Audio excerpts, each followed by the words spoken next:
بسم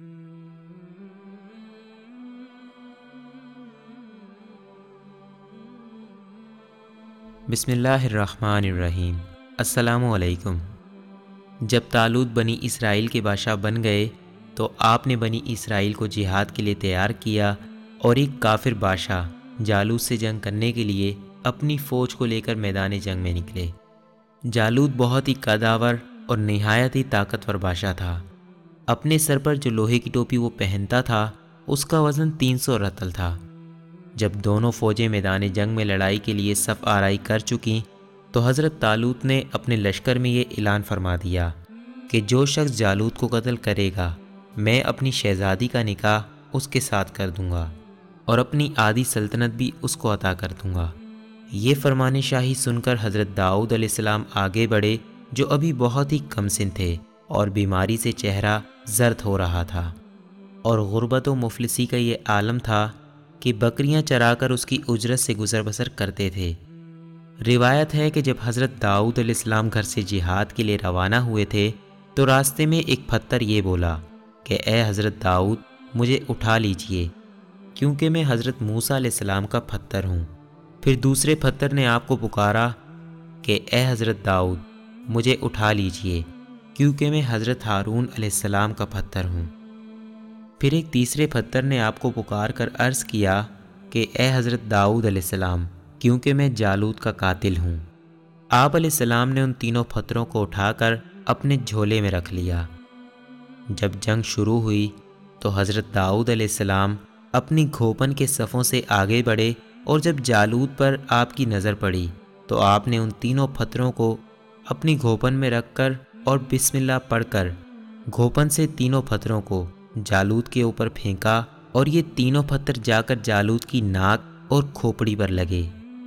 اور اس کے بھیجے کو پاش پاش کر کے سر کے پیچھے سے نکل کر 30 جالوتیوں کو لگے، اور سب کے سب مقتول ہو کر گر پڑے۔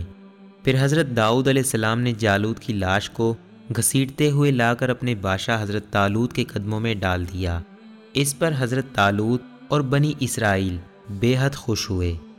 جالوت کے قتل ہو جانے سے اس کا لشکر بھاگ نکلا اور حضرت طالوت کو فتح مبین ہو گئی،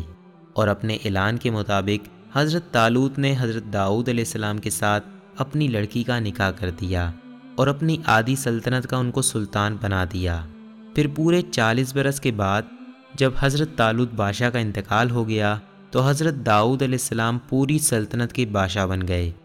اور جب حضرت شمویل علیہ السلام کی وفات ہو گئی تو اللہ تعالیٰ نے حضرت داؤد علیہ السلام کو سلطنت کے ساتھ نبوت سے بھی سرفراز فرما دیا۔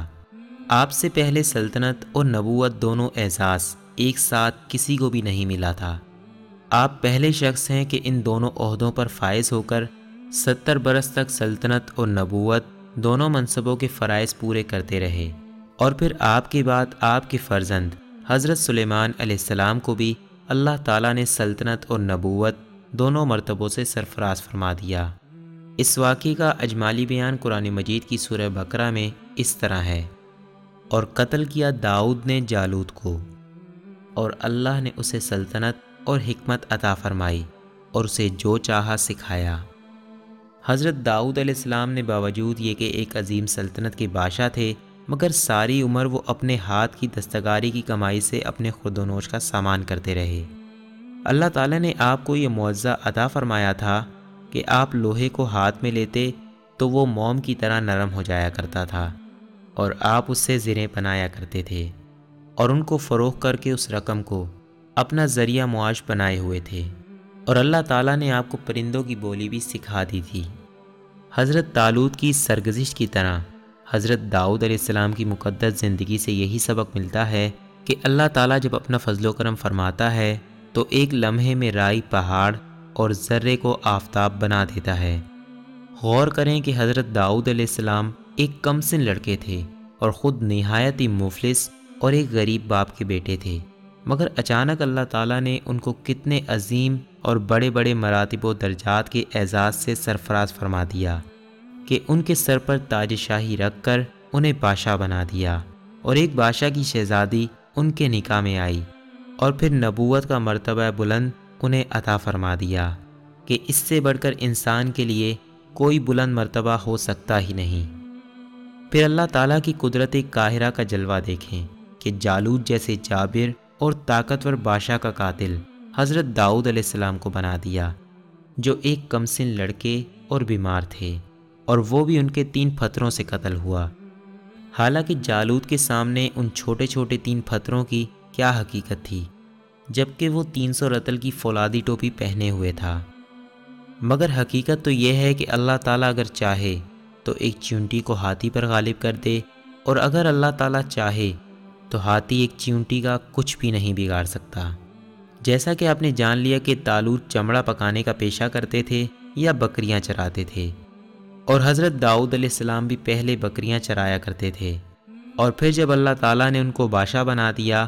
اور نبوت کے شرف سے بھی سرفراز فرما دیا، تو انہوں نے اپنا ذریعہ معاش زرع بنانے کے پیشے کو بنا لیا۔ اس سے معلوم ہوا کہ رزق حلال طلب کرنے کے لیے کوئی پیشہ اختیار کرنا، خواہ وہ دبگری ہو یا چرواہی ہو یا لوہاری ہو یا کپڑا بننا ہو، الغرض کوئی بھی پیشہ ہرگز نہ ذلیل ہے، نہ ان پیشوں کے ذریعے روزی حاصل کرنے والوں کے لیے کوئی ذلت ہے۔ رزق حلال طلب کرنے کے لیے کوئی جائز پیشہ اختیار کرنا، یہ انبیاء و مرسلین اور صالحین کا مقدس طریقہ ہے، لہٰذا ہرگز پیشہ ور مسلمان کو حقیر ذلیل شمار نہیں کرنا چاہیے، بلکہ حقیقت تو یہ ہے کہ پیشہ ور مسلمان ان لوگوں سے ہزاروں درجے بہتر ہے جو سرکاری نوکریوں اور رشوتوں اور دھوکہ دہی کے ذریعے رقمیں حاصل کر کے اپنا پیٹ پالتے ہیں اور اپنے شریف ہونے کا دعویٰ کرتے ہیں۔ حالانکہ شرعاً اس سے زیادہ ذلیل کون ہوگا جس کی کمائی حلال نہ ہو،